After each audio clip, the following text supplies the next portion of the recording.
Kat, dahil nga marami tayong bitbit, kaya nagpasundo na tayo. Madaling araw na nga pala para hindi masyadong traffic sa daan. Dahil alam naman natin na kapag gantong mga Christmas season ay talaga namang napaka-traffic sa daan kahit madilim pala. Dumaan na rin pala tayo din sa bilihan ng mga prutas at gulay para mamalingkin na din at habang nasa labas pa tayo ay di isang lakad na lamang. Pagpasensyahin nyo na ho ang aking boses at talaga ho tayong may sipon ay sa lamig naman ho din ay sa Batangas ay parang nakabukas ang aircon. Kasarap ho mamalingkin din kaya lang ho pera na lang ang kulang.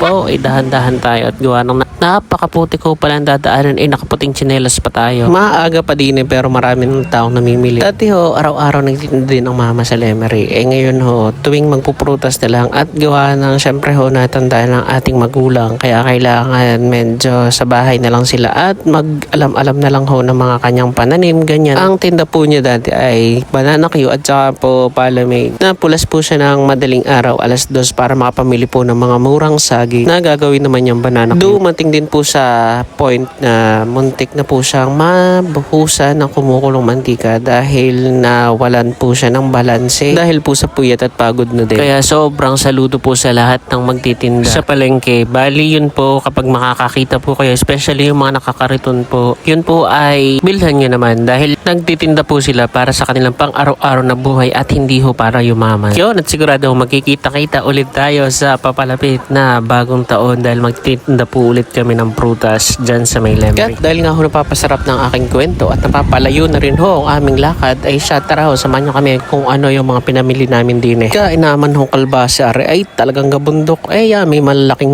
size tapos may iba't ibang size o maliit. Ikaw na ho ang mamimili kung anong gusto nyo, kung saan ho akasya ang budget. Kaya kung panahon ho siguro nagtitinda pa ng banana Q at saka palamig ang mga maipihadong nakabili rin ho din ng saging na saba. Si MJ nga ho pala muna ang ating videographer for today. Ilang piraso yan? 185 na. Sandaan na. Totoo sa nabilhan namin ng carrots kay Tita and Pepe Store. Pero nakabili na po kami.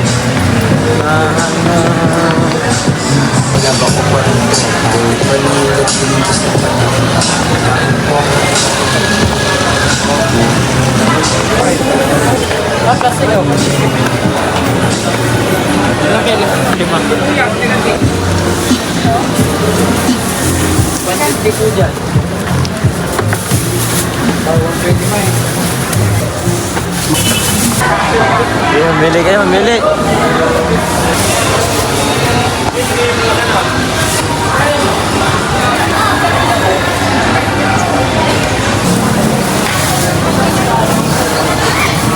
Kaya sa ceiling green. Talong, may talong na kayo.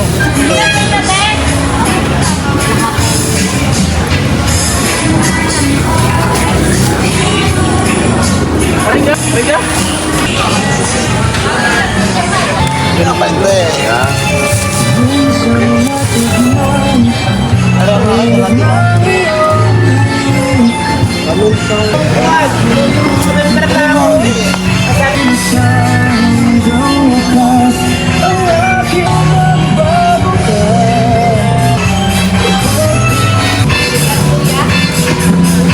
Video.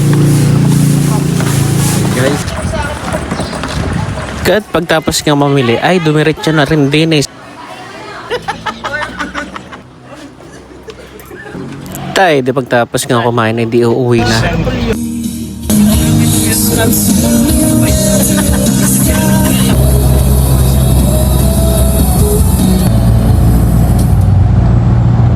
Kaya paano, hanggang din na lamang. Bye.